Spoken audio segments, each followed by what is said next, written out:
Welcome back to Zoom Lesson Tech Helps. My name is Sean Howard, and today we're going to look at how to help our students turn on their Zoom screens. If you've been teaching over Zoom, you know the struggle is real, and one of the challenges that we have is really trying to have a meaningful class, which means that we need students to have their screens on.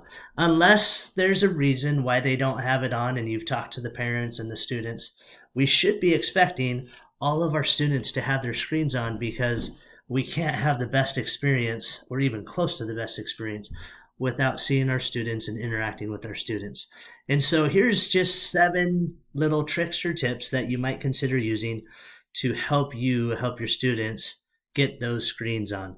Number 1 is there can be a lot of reservations behind being on a screen, or what's in the background, or their bedroom is dirty, or their house, or there's people walking around. There can be so many things that kind of get in the way of us being comfortable with having our screens on.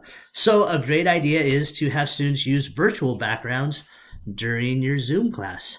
That way they don't have to worry about what's behind them. They're only front and center and on the screen. Now, to do this, we need to make sure that students are dressed, they're up, and they're ready to go whenever they're on that virtual Zoom class. That should just be a automatic.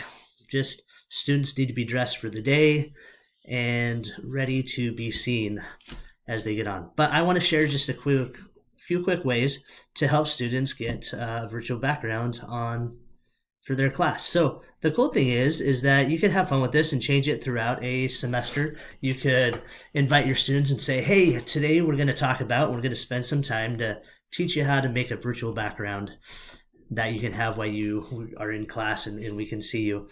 So you could have fun with it and say, make a Book of Mormon, grab a Book of Mormon picture, save it on your computer or your phone, and make that into your background. The first thing that you just need to know is the picture that they want to use as their virtual background needs to be saved on the device before they go try to find and change their virtual background. But you can have so much fun with that. Different pictures, give them some guidance, make it fun throughout the weeks, and switch it up and ask them to do different backgrounds.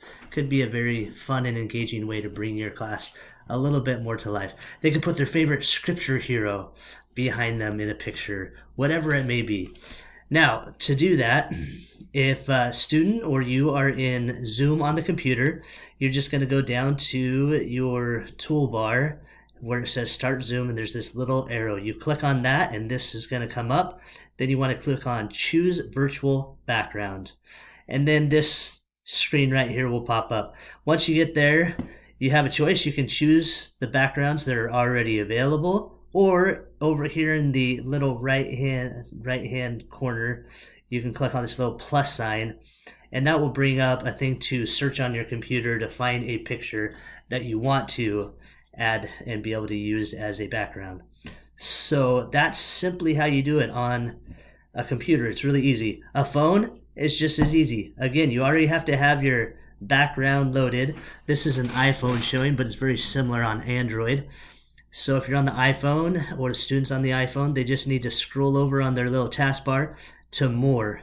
And when you open that up, you're going to see Backgrounds and Effects. Click on that, and this screen's going to come up here. They can choose from available pictures already, or they can go right here to the little plus sign and add a picture that they want to use as their background. Right here, I added a beautiful sunset around my house. Again, you can ask them to include pictures that help you to learn about each other. You can have them share pictures that teach about the Book of Mormon, whatever it may be. Get them that virtual background, and that might make them more apt to want to share and not be so worried about what's going on in the background, and a little bit of fun.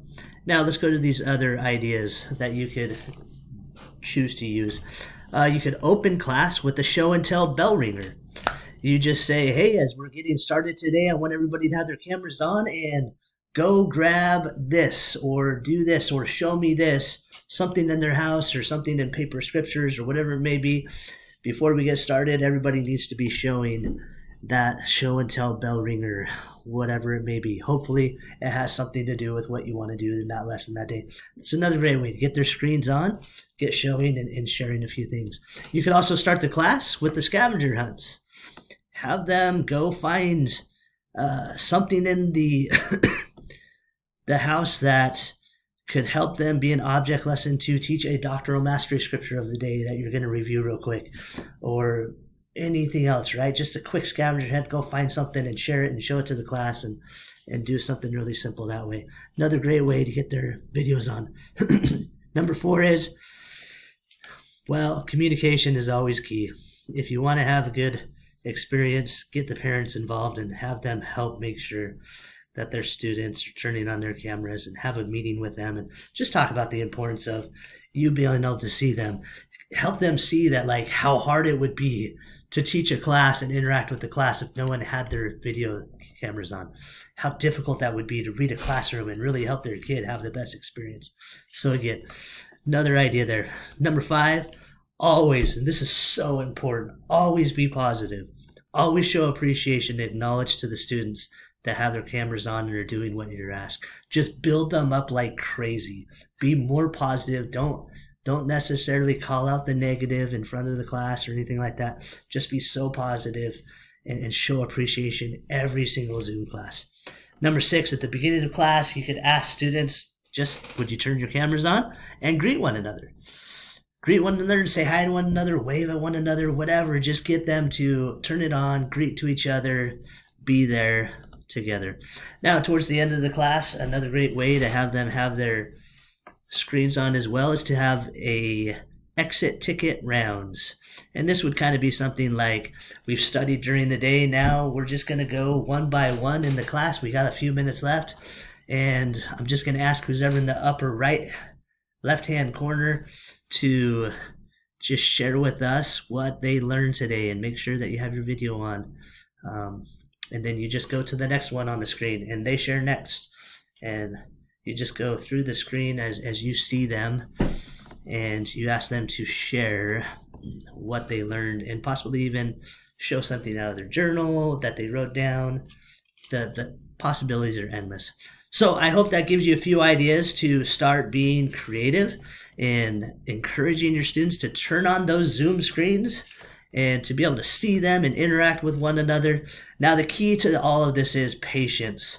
It's probably not going to change overnight, but I promise you, if you positively and in a positive, fun way try some of these tricks, you most likely you're going to start having more students have their cameras on and have a better experience together with your students and with your class. Have a great week, and we'll see you next time.